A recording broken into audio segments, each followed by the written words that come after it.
What does the voice in your head sound like?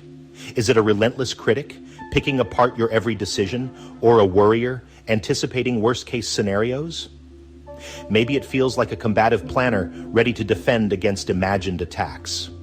Whatever form it takes, this inner commentator is a constant presence, shaping how you experience life. But have you ever stopped to ask, why do I believe this voice? And what would happen if I challenged it? The inner voice is an extraordinary phenomenon. It narrates your day, comments on your actions, anticipates your next move, and often whispers judgments about yourself, others, or the world. Sometimes it is helpful, providing clarity or insight, but more often it is unkind, repetitive, and inaccurate. Yet because it comes from within, we accept it without question, letting it dictate how we feel, act, and relate to others. To change this dynamic, we first need to understand why this voice holds so much power. From an evolutionary perspective, the mind's tendency to create narratives served an important purpose. Long ago, when survival depended on identifying threats, paying attention to the mind's warnings was critical.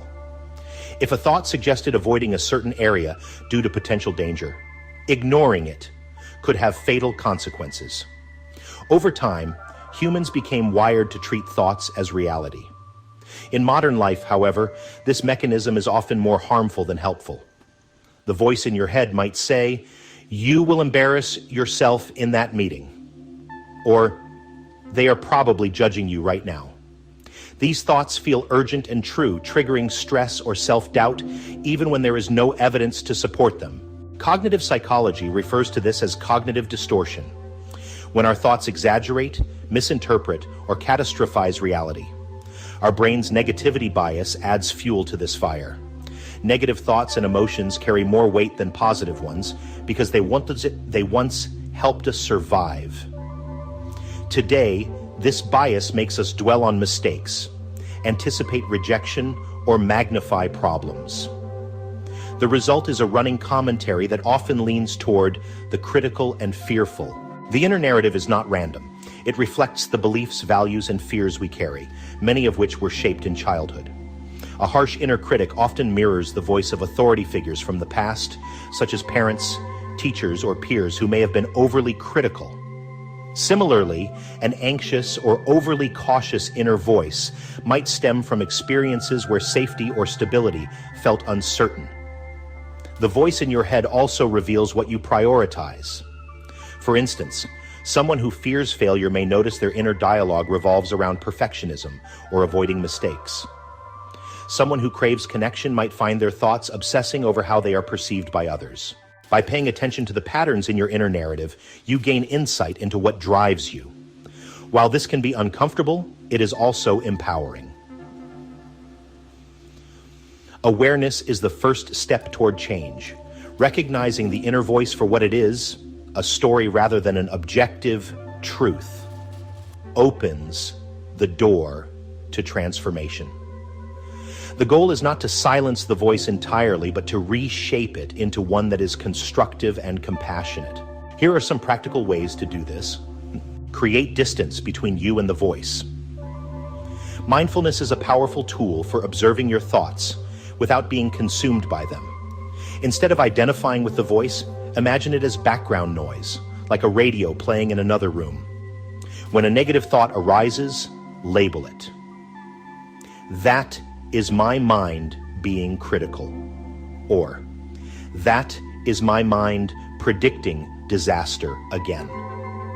This simple practice helps you detach from the narrative and see it for what it is, just a thought. Question its validity. Not everything your inner voice says is true.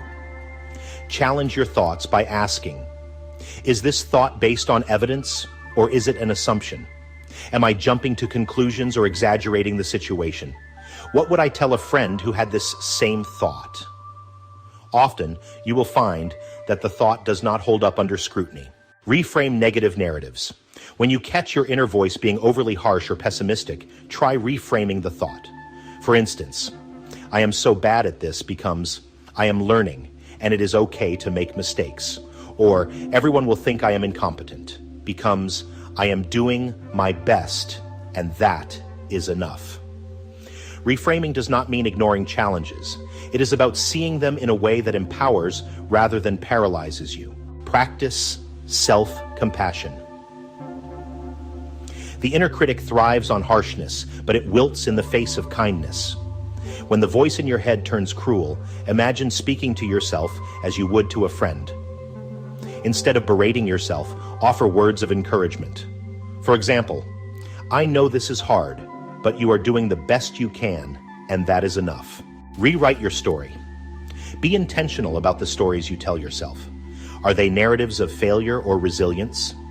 Do they emphasize fear or possibility? Start each day with a positive intention, such as, I will focus on progress, not perfection, or I will approach challenges with curiosity instead of fear. The voice in your head is powerful, but it is not infallible. It is shaped by your past, influenced by your fears, and often disconnected from reality. By understanding why this voice behaves the way it does and learning to challenge and reshape it, you can take control of your mental environment. The next time your inner narrator spins a tale of doom or self-doubt, pause and remember. You are not obligated to believe everything you think. You are the author of your narrative, and you have the power to rewrite it into one of kindness, resilience, and possibility.